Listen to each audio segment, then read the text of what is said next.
Bienvenidos a la segunda parte de esta miniserie sobre la Fiscalía.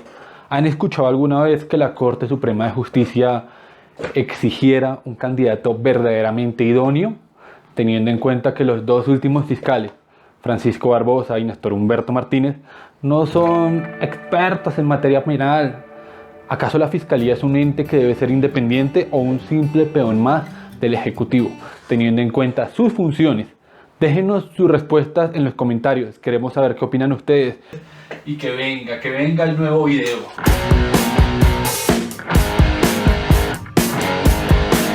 ¿Un fiscal general aliado al Ejecutivo o una entidad verdaderamente independiente? Parceros, la Fiscalía General de la Nación nació con la expedición de la Constitución de 1991, de la cual se indicó que sería una institución que sería parte del Poder Judicial y de la cual sería un órgano totalmente independiente del Ejecutivo, a pesar de que el presidente tuviese las posibilidades de la elección del fiscal general, al tener la facultad de mandar la terna. Pero al ser una elección compuesta, la elegiría la Corte Suprema de Justicia, lo que permitiría dar mayor independencia a la entidad. Ahora bien, como en este video estamos relacionándonos a la Fiscalía General, pero con la figura de su director, el fiscal general de la Nación, les contaremos un poquito de la historia. El primer fiscal general de la Nación fue el doctor Gustavo de Greiff, quien instaló y dio forma a la Fiscalía General de la Nación como hoy la conocemos, una institución y datos de la Fiscalía. Durante ese tiempo empezaron a crecer la cantidad de fiscales, que al día de hoy se cuenta con 5.000, además de las unidades de investigación. Y con la ley 906 del 2004, que es nuestro actual Código de Procedimiento Penal, se dieron funciones como ente acusador. Pero volvamos al fiscal general de la Nación, que es de lo que nos ocupa. Y para el año 2009 se terminó el periodo del entonces fiscal Mario Iguarán. Pero para dicho año, el presidente en funciones, Álvaro Uribe Vélez, en su segundo mandato, tenía una historia de malas relaciones con la Corte Suprema de Justicia, principalmente como consecuencia de graves acusaciones de espionaje sobre algunos jueces, presuntamente ordenados por el presidente, y también por el escándalo de la parapolítica. Pero para agosto del 2009 el presidente Uribe presentó a la Corte Suprema una lista de 3 candidatos para la elección del próximo fiscal general de la Nación, la cual estaba conformada por Camilo Espina, ex embajador en la OEA, Juan Ángel Palacio, ex consejero de Estado, Virginia Uribe, abogada personal de Uribe y asesora en el Ministerio de Transporte. La Corte Suprema de Justicia escuchó a los candidatos en audiencia pública televisada, por lo que la ciudadanía contó con la posibilidad, por primera vez desde que se elegía fiscal, de presenciar una audiencia en la que los nominados expondrían su política contra el crimen y las razones por las que merecían ser designados en tan alto cargo. Pero para septiembre del 2009 el alto tribunal decidió devolver la terna presentada por el entonces expresidente Álvaro Uribe para la elección del fiscal general de la Nación, declarándola inviable y alegando que ninguno de los candidatos cumplía con los requisitos para el cargo, y en general se indicaron 2 situaciones. Primero, ninguno era especialista en el área de derecho penal y tampoco contaba con experiencia en dicha materia. Segundo, su cercanía con el Ejecutivo, que hacía dudar de su imparcialidad y su independencia. Recordemos que el fiscal tiene entre sus funciones investigar y acusar a los aforados constitucionales, por lo que no puede ser un cargo meramente político. Pero en esta historia el entonces presidente Uribe no dio su brazo a torcer e indicó en ese rifirrafe que había con la Corte que no iba a reformar la terna presentada por el fiscal general, porque sus candidatos cumplían a cabalidad con los requisitos exigidos por la Constitución de 1991. Y para ese momento se inició un debate, porque al ser la primera y única vez que la Corte volvía la terna al presidente, se planteaba un debate jurídico de si la Corte se estaba negando a cumplir su mandato constitucional. Y se llegó a hacer la pregunta si prevaricaron los magistrados. De alguna manera, si se interpreta literalmente la norma, podríamos pensar que sí, ya que se negaron a cumplir con el mandato constitucional, que es simplemente el de la elección del fiscal. Pero si la interpretación se fundamenta en el bien común, que es el principio esencial de la Constitución, se concluye que la conducta del alto tribunal se encuentra ajustada a derecho, ya que elegir a un fiscal que no es idóneo para el cargo compromete la estabilidad jurídica y política del país. Parce, ¿ven lo que es la interpretación normativa? ¿Ustedes qué opinan?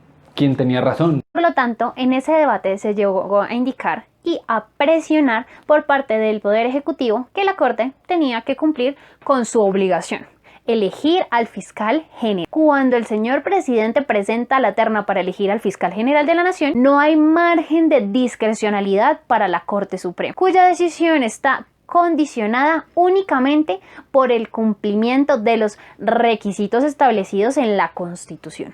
Fabio Valencio Cosio, ministro del Interior del año 2009. Básicamente, en ese debate, el Ejecutivo manifestaba que los candidatos cumplían con los requisitos exigidos por la Constitución, por lo que la Corte debía escoger, pues al fin y al cabo, la Constitución no tiene mayores exigencias para la elección del fiscal general de la Nación, y la Corte les estaba agregando, pero para la Corte era indispensable que el fiscal fuera especialista en materia de derecho penal. Por una parte, la situación en la Corte era que había votado en blanco y había declarado principalmente que la terna era inviable, porque los candidatos no cumplían con los requisitos y pues esto permitía que no eran idóneos para el cargo, a pesar de que la Constitución no exige esos requisitos que en su momento exigía la Corte. Imagínense, no solo había un debate jurídico de enorme envergadura frente a la situación que se planteaba, en donde se indicaba que la Corte estaba intercediendo en la nominación de fiscal general de la nación, cuando su función era de mera elección. Pero esta historia no termina aquí, porque precisamente los candidatos de Uribe empezaron a mostrar sus flaquezas, no solo en su desconocimiento en materia de derecho penal y su cercanía con el jefe de Estado, razón por la cual pues habían sido rechazados, y fue así como en primer lugar el doctor Juan Ángel Palacio salió salpicado por un escándalo que reveló la revista Semana y la W, donde se interceptaron unas grabaciones en donde se demostraba que estaba cometiendo el delito de tráfico de influencias para obtener beneficios en una sentencia del Consejo de Estado. Artículo que dejamos acá abajo por si quieren conocer más. Pero como todo ocurre en el país del Sagrado Corazón, la investigación fue archivada por la Fiscalía y el promitente candidato a ser fiscal podía seguir siendo nominado a pesar del escándalo, puesto que no había una sentencia condenatoria en su contra. Pero ya para el 14 de octubre del 2009, el doctor Juan Ángel Palacio presentó su renuncia a la nominación del fiscal, justo en el momento en que se libraba reuniones para acercar posturas entre el expresidente Uribe y la Corte Suprema de Justicia. Para ese momento, la postura de la Corte seguía siendo la misma: declarar inviable la terna. Y mientras se barajaban los candidatos al reemplazo de Juan Ángel Palacio, el 21 de octubre del 2009 se confirmó que su reemplazo sería el doctor Marco Antonio Velilla, sin que dicha nominación generara confianza por parte de la Corte, pues nuevamente el doctor Marco Antonio no era especialista en materia de derecho penal. Entre tanto, seguía la controversia porque la Corte solicitaba una nueva terna que cumpliera con los estándares que ésta pedía, y ya con el nuevo candidato la Corte declaró el 30 de octubre del 2009 nuevamente la inviabilidad de la terna. Los presidentes del Consejo de Estado, Consejo Superior de la Judicatura y Corte Constitucional consideran que la Corte Suprema tiene razón cuando argumenta que la terna para fiscal general es inviable. Pero el 30 de noviembre del 2009 la ternada Virginia Uribe presentó su renuncia alegando que la Corte la descalificaba, apenas obvio si no tenía conocimientos de la ley penal, y al fin y al cabo la Corte pedía personas que fueran idóneas e independientes. Pero ya para el 9 de diciembre del 2009 se nombró a la doctora Margarita Cabello Blanco, actual ministra de Justicia, quien reemplazó en la terna a Virginia Uribe. Pero ya se vislumbraba, como lo decía la silla vacía, en esa época más de lo mismo, una abogada con trayectoria pero con poca experiencia en el ámbito penal. Pero Camilo Ospina era el único candidato que quedaba de la terna original. No obstante, no era una santa paloma y se criticaba su cercanía con Víctor Carranza, el zar de la Esmeralda. Pero desde un comienzo los magistrados de la Corte habían manifestado su inconformidad por su cercanía con el presidente Uribe y con los funcionarios del Palacio de Justicia, a quienes eventualmente tendría que investigar. Como ministro de Defensa, Camilo Ospina fue quien sacó la directiva 029 de recompensas a los militares por sus acciones, directiva a la que la ONG de Derechos Humanos responsabilizan de haber creado los incentivos económicos para los falsos positivos. La W Radio reveló una directiva del Ministerio de Defensa firmada por Camilo Ospina en el año 2005, reglamentando la entrega de recompensas. Aunque está claro que el propósito de ese documento era sano, muchos temen que haya podido ser interpretado como un estímulo para los falsos positivos. De agosto, cuando se crea la directiva 029 del 2005 del Ministerio de Defensa, que incentivó el pago de recompensas por el resultado en las operaciones contra las guerrillas, los falsos positivos fueron en aumento. Una locura, ¿no? Y estos crímenes eran uno de los temas más gruesos para la Unidad de Derechos Humanos de la Fiscalía, la cual iba a dirigir él. Por tanto, después de un año de ser nominado, presentó su renuncia irrevocable el 12 de mayo del 2010. Pero casi de inmediato, al día siguiente, se nombró en su reemplazo al doctor Jorge Aníbal Gómez, quien parecía un candidato escogido a la medida de la Corte. Era penalista y tenía amplia experiencia en el ámbito penal, como juez y magistrado. Con la candidatura del doctor Jorge Aníbal, se pensó que por fin se iba a destrabar la elección y que para ese momento ya llevaba más de 10 meses sin poder elegir fiscal general. Pero...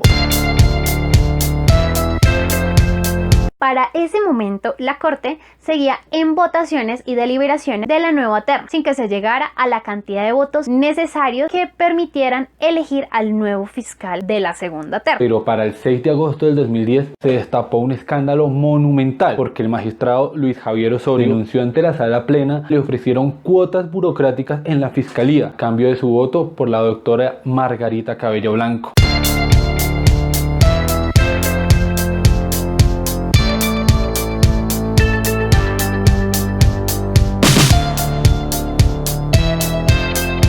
Oiga, ya, o sea, con esa clase de candidatos ya sabemos que lo que querían hacer era tapar las cagadas. Al final, entre los escándalos, candidatos no tan fiables y rechazo de todas las listas presentadas por el presidente Uribe, la Corte Suprema celebró las elecciones hasta que el nuevo presidente asumió el cargo. Así sucedió. Una vez el presidente Juan Manuel Santos asumió el cargo, cambió la lista de candidatos, nombrando 3 nuevos ternados según los criterios determinados por la Corte Suprema de Justicia, y en ese sentido, en diciembre del 2010 quedó elegida Vivian Morales, quien no duró mucho en el cargo porque fue removida por una sentencia del Consejo de Estado, donde se indicó que se cometieron errores de trámite en su elección.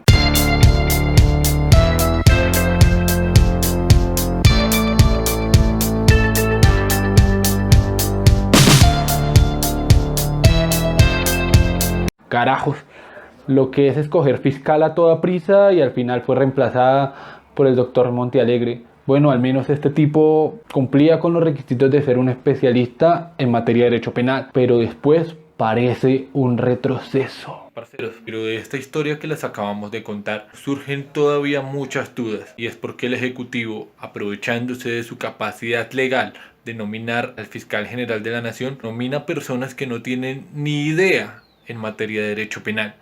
Y frente a eso, vemos que la Fiscalía General de la Nación altos índices de impunidad, no solo en los delitos, sino también en las investigaciones que se llevan a cabo. A los altos funcionarios cuentan con fuero constitucional que precisamente los investiga la Fiscalía.